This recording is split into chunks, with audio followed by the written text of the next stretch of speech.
Добрый день, меня зовут Галимзянова Адиля. Я ученица 8 А класса Балтасинской гимназии. Сегодня я буду вашим экскурсоводом. Я приглашаю вас на замечательную прогулку выходного дня по экологической тропе Балтасинского района. За время нашей экскурсии ваши глаза станут больше, а легкие начнут дышать глубже. И, наконец, ваш мозг скинет все проблемы цивилизации. Данная экскурсия по экотропе сочетает в себе познание, отдых, а также наслаждение красотой природы. Поэтому наш путь мы будем держать пешком.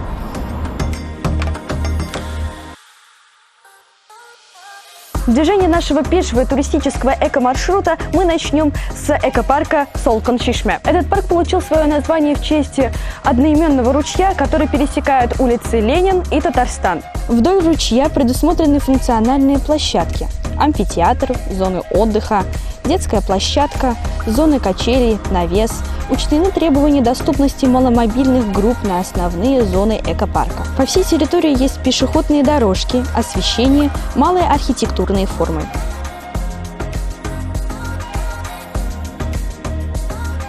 Нужно заметить, что при строительстве этого парка использовались только натуральные материалы – дерево, камень и песок.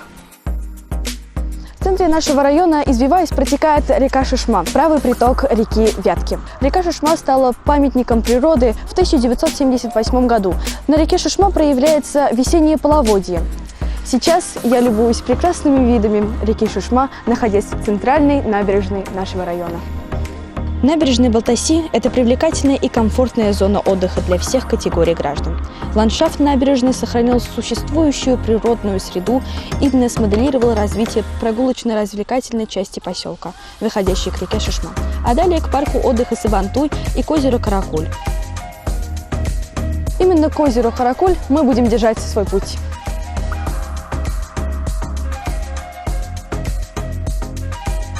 Балтасинский район известен тем, что в нем вы можете увидеть уникальное сочетание красивейшей природы и места отдыха на свежем воздухе. И среди первых особенной популярностью пользуются местные, имеющие атмосферное название «Парк Сабантуй». Парк Сабантуй – это самое уютное место в нашей экотропе. Пока вы будете любоваться березами и зеленью, ваши дети могут проводить время в игровой зоне. Присаживайтесь и расслабьтесь. Это то самое место, где вы почувствуете себя легко. Попробуем вас перезагрузить.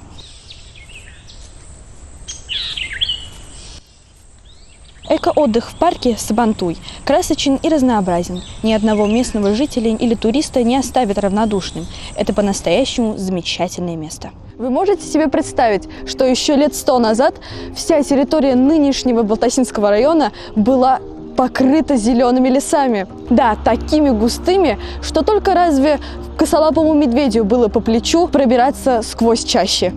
Держим путь через лес.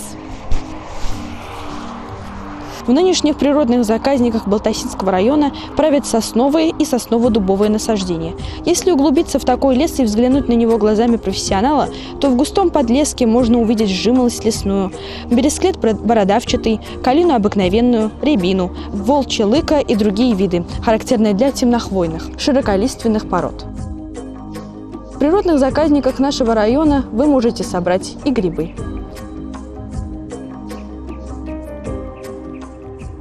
Если вы продолжите путь и увидите животных, не пугайтесь, вам не мерещится. Вам могут встретиться лисица, бобр, заяц и так далее. Также богатый и мир пернатых.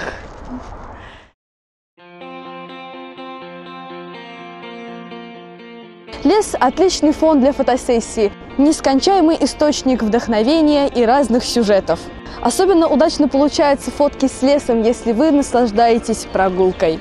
Вот вам и пару советов для фотосессии в лесу. Не вставайте против солнца. Убедитесь, что ваше лицо равномерно освещено. Не стесняйтесь, обнимите дерево как друга и просто улыбайтесь. Завершая прогулку, вдохните полной грудью свежий лесной воздух. И держим путь дальше. Еще одна интересная зона находится на нашей тропе. Этот пункт для тех, кто не только любит красивую природу, но и лошадей и хочет увидеть нашу планету с высоты седла. Смотрите, как выглядит наша местность в весенний и летний период. Согласитесь, невероятная и неописуемая красота. Приглашаем вас летом воспользоваться прокатом лошадей на нашем ипподроме. Это может быть как и прогулка по природе, так и верховая езда, которая оставит незабываемые ощущения и впечатления. Здесь, на нашем ипподроме, вы можете прокатиться с опытным инструктором на чистокровных жеребцах и лошадях арабской и английской породы.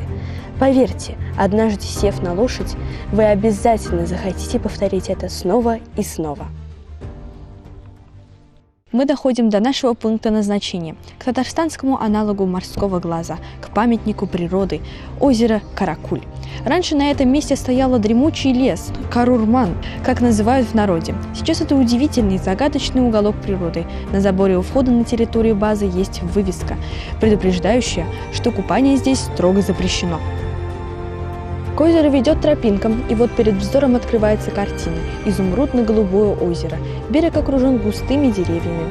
Если вода ближе к берегам имеет зеленовато-голубой окрас, то в середине водоема она кажется черной, наверное, из-за глубины. Исследования водолазов на дне показали, что из дна озера бьют несколько ключей. Круглый год вода из прибрежного родника поступает к озеру. Местами вода холодная, а местами теплая. Озеро богато рыбой. В нем обитают окунь, голавль, линь, карп, пескарь, толстолобик. Озеро Каракуль окружает богатая растительность из деревьев ива, береза, вязь, тополь, сосна, клен. Из кустарников это рябина, черемуха. Из травянистых растений осока, стрелолист, камыш. Мы прощаемся с загадочным местом Каракуль. Отсюда по прогулочной тропе мы выйдем на возвышенность, где будем завершать наш маршрут. Вкусный, ароматный и полезный чай, собранный своими руками, исцеляет и дает сил. Поэтому именно в этих местах вы можете собрать травы с любовью для вашего вкусного чая. Прогуливаясь по этим местам, вы можете встретить душицу, зверобой, иван-чай, листья земляники, кустарниковые растения, такие как шиповник, можжевельник. Завершать наш маршрут по экотропе мы будем прекрасными видами на наш район. Надеюсь, наша прогулка подзарядила вас. Приходите на нашу экотропу лично, ведь Балтасинский район – это место для всех, кто хочет отдохнуть от городской суеты и побыть наедине с природой.